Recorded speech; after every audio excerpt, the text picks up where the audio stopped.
আসসালামু আলাইকুম এভরিওয়ান, আশা করছি সকলে ভালো আছেন। আমাদের আজকে রেসিপি ডাল পুরি আর পুরি দিয়ে খাওয়ার জন্য ডাল রেসিপি। আশা করছি আপনাদের সকলের কাছে আমার আজকে সহজ রেসিপি ভালো লাগবে এবং সহজও লাগবে। আর আমার আজকে সহজ রেসিপি যদি আপনাদের কাছে ভালো লেগে থাকে তাহলে অবশ্যই আমাকে সাপোর্ট করে আমার সাথে থাকবেন।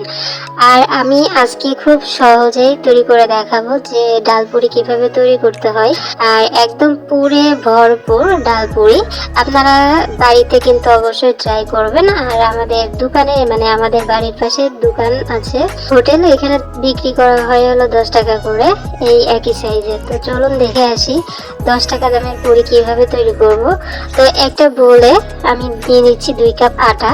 2 কাপ আটা দেওয়ার পর এখানে দিয়ে দিচ্ছি 1 চামচ লবণ দিয়ে খুব সুন্দর করে আটাটাকে মিশিয়ে নিতে হবে যাতে লবণটা এক জায়গায় দলা পেকে না থাকে, তার জন্য। লবণটা যখন মেশানো হয়ে গেছে তখন এখানে দিয়ে দিচ্ছি 2 চামচের মতো সয়াবিন তেল দিয়ে খুব সুন্দর করে আটার সাথে মিশিয়ে নিতে হবে। একদম ঘষে ঘষে খুব সুন্দর করে আটার সাথে মিশিয়ে নিতে হবে। আটার সঙ্গে যখন মেশানো হয়ে যাবে তেলটা তখন একটু মুড করবেন। মুড করলে দেখবেন যে খুব বেশি একটা ভেঙে যাচ্ছে না, তখন বুঝতে হবে যে আটাটা একদম পারফেক্ট ভাবে তেলের সঙ্গে মেশানো হয়ে গেছে। তো তেলের সঙ্গে যখন আটাটা মেশানো হয়ে গেছে তখন আমি এখানে দিয়ে দিচ্ছি হলো পানি। আর আমি 1 কাপ পানি নিয়ে নিয়েছি। 1 কাপ পানি আমি একবারে দিব না, একদম অল্প অল্প পানি অ্যাড করে আমি খুব সুন্দর একটা মানে সফট একটা ডো তৈরি করে নিব। তো দেখতে পাচ্ছেন আপনারা কিন্তু একেবারে পানি দিতে যাবেন না, অল্প অল্প পানি অ্যাড করে তারপরে আর কি একটা ডো তৈরি করে নেবেন। তো দেখতে পাচ্ছেন আমি সফট একটা ডো কিন্তু তৈরি করে নিয়েছি অল্প অল্প পানি দিয়ে। এখন এটা ঢাকনা দিয়ে ঢেকে দিতে হবে 10 থেকে 15 মিনিট। তারপর আমি চলে এসেছি চুলায় একটা প্যান বসিয়ে দিয়েছি। প্যানের মধ্যে সয়াবিন তেল দিয়ে দিলাম কিছুটা। সয়াবিন তেলটা একটু গরম হয়ে গেলে এখানে কিছু পেঁয়াজ কুচি আর হলো কিছু কাঁচামরিচ কুচি এখানে দিয়ে দিলাম। এখন মরিচ আর পেঁয়াজটা একটু নেড়ে চেড়ে নিতে হবে জাস্ট 1 মিনিটের মতো। তারপরে এখানে গোটা মশলা দিয়ে দিতে হবে, যেমন দারুচিনি, তেজপাতা আর হলো কয়েকটা লবঙ্গ। এখন এগুলো দিয়ে আরো একটু নেড়ে চেড়ে নিতে হবে যতক্ষণ না পর্যন্ত পেঁয়াজটা একদম সফট হয়ে যাচ্ছে, ঠিক ততক্ষণ পর্যন্ত। পেঁয়াজ আর কাঁচামরিচটা যখন সফট হয়ে গেছে তখন আমি এখানে দিয়ে দিলাম কিছুটা রসুন বাটা আর হলো কিছু আদা বাটা। এখন এই মশলাগুলো খুব সুন্দর করে অনবরত নেড়ে চেড়ে ভেজে নিতে হবে যতক্ষণ না পর্যন্ত আদা রসুনের গন্ধটা চলে যাচ্ছে, ঠিক ততক্ষণ পর্যন্ত অনবরত নেড়ে চেড়ে নেওয়ার পর এখানে দিয়ে দিতে হবে হলো 1 চামচ লবণ আর হলো 1 চামচেরও একটু কম হলুদের গুঁড়া এখানে দিয়ে দিলাম। আচ্ছা, এখানে আমি একটা জিনিস দিতে ভুলে গিয়েছিলাম, সেটা হচ্ছে জিরা ফোড়ন আমি দিতে ভুলে গিয়েছিলাম। আপনারা চাইলে যেখানে দারুচিনি, লবঙ্গ তারপরে তেজপাতা দিয়েছিলেন ওইখানে কিন্তু দিতে পারেন। আমি যেহেতু ভুলে গেছিলাম তাই এই পর্যায়ে এসে দিয়ে দিলাম। এখন খুব সুন্দর করে এইগুলো নেড়ে চেড়ে নিতে হবে যতক্ষণ পর্যন্ত জিরাটা একটু ভাজা ভাজা হয়ে যাচ্ছে, ঠিক ততক্ষণ পর্যন্ত। লবণ হলুদ দেওয়ার আগেই যদি দিয়ে দেন তাহলে লবণ হলুদ দেওয়ার পর অল্প নেড়ে চেড়ে নিলে কিন্তু হবে। আমি একটু বেশি সময় নিয়ে আর কি মশলাটা ভেজে নিচ্ছিলাম, যেহেতু জিরাটা আমি করে দিয়েছিলাম তার জন্য। মশলাটা যখন খুব সুন্দরভাবে নেড়ে চেড়ে নেওয়া হয়ে গেছে তখন এখানে দিয়ে দিচ্ছি ডালটা আমি আগে থেকে ধুয়ে পরিষ্কার করে রেখেছিলাম। আর এখানে 1 কাপ ডাল আছে, আপনারা চাইলে কম বেশি করেও কিন্তু নিতে পারেন। এখন খুব সুন্দর করে সমস্ত উপকরণগুলো আমি নেড়ে চেড়ে নিব, মানে ডালটা মশলার সাথে আর কি অনবরত নেড়ে চেড়ে নিব। অনবরত যখন নেড়ে চেড়ে নেওয়া হয়ে গেছে তখন আমি এখানে 2 কাপ পানি দিয়ে দিলাম, মেজারমেন্ট কাপ দিয়ে মেপে দিয়ে ঢাকনা দিয়ে ঢেকে দিব। ঢাকনা দিয়ে ঢেকে দেওয়ার পর কিছুক্ষণ পর দেখবেন যে বলক চলে এসে তারপর ডালটা সিদ্ধ হয়ে গেছে। ঢাকনা খুলে দেখবেন যে অনেকটাই কিন্তু সিদ্ধ হয়ে গেছে ডালটা। তো দেখতে পাচ্ছেন আমার ডালও কিন্তু সিদ্ধ হয়ে গেছে। আমি প্রায় 10 মিনিট মতো আর কি অল্প জালে ডালটাকে আর কি কষিয়ে নিয়েছি। এখন খুব সুন্দর করে নেড়ে চেড়ে নিতে হবে। আর ইতিমধ্যে দেখা যাচ্ছে যে ডালটা কিন্তু খুব সুন্দরভাবে সিদ্ধ হয়ে গেছে। আমার মনে হচ্ছিল যে আর জাল না দিলেও চলবে, কিন্তু কিছু করার নেই, একটু ঝোল ঝোল তো রাখতে হবে পুরি দেখার জন্য। এই জন্য আর কি আমি আরো একটু কষিয়ে তারপর এখানে 3 কাপ আমি আবারও মেজারমেন্ট কাপ দিয়ে 3 কাপ পানি দিয়ে দিলাম। পানি দিয়ে আবারও খুব সুন্দর করে একটু নেড়ে চেড়ে দিতে হবে। আর নেড়ে চেড়ে দেওয়ার পর চুলার আঁচটা একটু হাই ফ্লেমে রাখবেন, জাস্ট বলক আসা পর্যন্ত আমি এখানে ঢাকনা দিয়ে দিলাম। ঢাকনা দিয়ে হাই ফ্লেম করে দিব চুলার আঁচটা হাই করে দেওয়ার পর যখন দেখবেন যে বলক চলে এসেছে তখন একদম লো করে দিতে হবে। চুলার আঁচটা লো করে দিয়ে তারপর আর কি ডালটা রান্না করে নিতে হবে। আর অবশ্যই অনবরত নেড়ে চেড়ে নিবেন এই পর্যায়ে এসে, কারণ ডালটা কিন্তু অনেক ঘন হয়ে গেছে।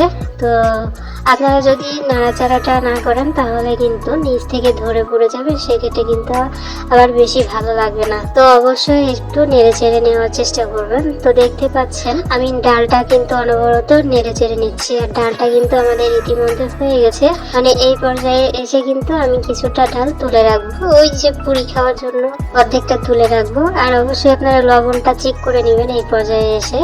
আমার আরো লবণ লেগেছিল, আমি আরো 1 চামচের মতো আর কি লবণ দিয়েছিলাম। তো অবশ্যই কিন্তু আপনারা চেক করে নেবেন। আর এই ডালটা কিন্তু আপনারা রুটি, পরোটা, ভাত সবকিছুর সাথে কিন্তু খেতে পারবেন, তাতে কিন্তু কোনো সমস্যাই কিন্তু হবে না। আর এই ডালটা অবশ্যই ট্রাই করবেন বাড়িতে, খুব সুন্দর হয়েছিল কিন্তু খেতে। তো আমি এখানে পানি সহ ডাল আমি তুলে রাখছি, উপর থেকে যে পানি পানি ভাবটা সেটা সহ আর কি ডাল আমি তুলে রাখছি, যেহেতু পুরি দিয়ে খেতে হবে। তো একটু ঝোল ঝোল না হলে কিন্তু হবে না, তার জন্য আমি ঝোল সহ ডাল তুলে নিচ্ছি। দেখলেন তো জিনিস একই, কিন্তু আমি দুটো কাজ করে নিব। আপনারা চাইলে কিন্তু এরকম করে নিতে পারেন। তো অর্ধেকের বেশি ডালটা যখন আমি তুলে নিয়েছি, বাকি যে ডালটা আছে প্যানের মধ্যে সেই ডালটুকু আমি অনবরত নেড়ে ছেড়ে নিব, নেড়ে ছেড়ে শুকিয়ে নিব। আর অবশ্যই কিন্তু এই পর্যায়ে এসে কোনোভাবেই কিন্তু নাড়াচাড়াটা বন্ধ করা যাবে না, অনবরত নাড়তে হবে, তা না হলে কিন্তু নিচ থেকে ধরে পড়ে যাবে, সেক্ষেত্রে কিন্তু ভালো লাগবে না। তো দেখতে পাচ্ছেন অনবরত নেড়ে চেড়ে এরকম একটা ভাব চলে এসেছে, অর্থাৎ শুকনা শুকনা কিন্তু হয়ে গেছে। আর দেখবেন যে প্যান থেকে এরকম ভাবে ছেড়ে দিচ্ছে। তো আমার কিন্তু ডালটা হয়ে গেছে। এখন চুলার জালটা আমি একদম নিভিয়ে দিব, আর কিন্তু রান্না করার কোনো দরকার নেই। এই পর্যায়ে ডালটাকে নামিয়ে ঠান্ডা করে নিতে হবে। ডালটা নামিয়ে আমি ঠান্ডা করে নিয়েছি। আর ডালের মধ্যে আমি দিয়ে দিচ্ছি কিছু চিলি ফ্লেক্স, আর দিয়ে দিব হলো 1 চামচ কালো গোলমরিচ গুঁড়া। এইগুলো কিন্তু অবশ্যই দিবেন, ঠিক আছে।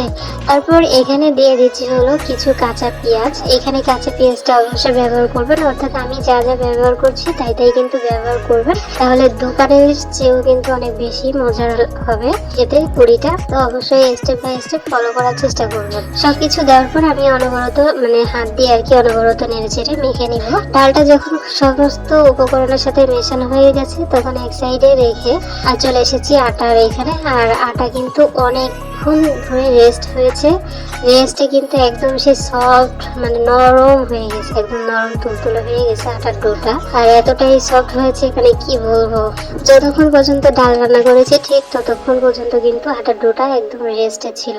তো যাই হোক, আমি আবারও খুব সুন্দর করে একটু মথে নিব। মথে নিয়ে তারপর ছোট ছোট লেচি করে নিতে হবে। ছোট লেচি করে নিয়ে এরকম 2 হাত দিয়ে এরকম টান দিলে দেখবেন যে লেচিটা বড় হয়ে গেছে।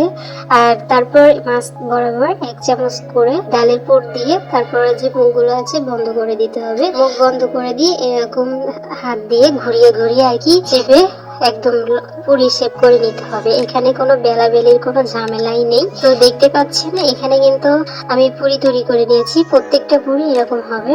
একে একে আমি পুরি তৈরি করে আপনাদেরকে দেখিয়ে দিচ্ছি। কয়েকটা পুরি আমি বানিয়ে নিয়েছি, খুব বেশি বানাতে যাবেন না। যদি পারেন তাহলে 2-3টা বানানোর পরেই তেলের মধ্যে দেওয়ার চেষ্টা করবেন, কারণ একসাথে যদি পুরি বানিয়ে তারপর তেলের মধ্যে দিতে যান তাহলে কিন্তু পুরিগুলো তুলতে পারবেন না, সমস্যা হবে। তারপরও আমার একটু সমস্যা হয়েছিল। তো যাই হোক, পুরিগুলো যখন বানানো হয়ে গেছে তখন আমি একটা কড়াইতে পরিমাণ মতো তেল দিয়ে একটু গরম করে নিয়েছি। একটু গরম যখন হয়ে গেছে তখন পুরিগুলো এখানে দিয়ে দিচ্ছি।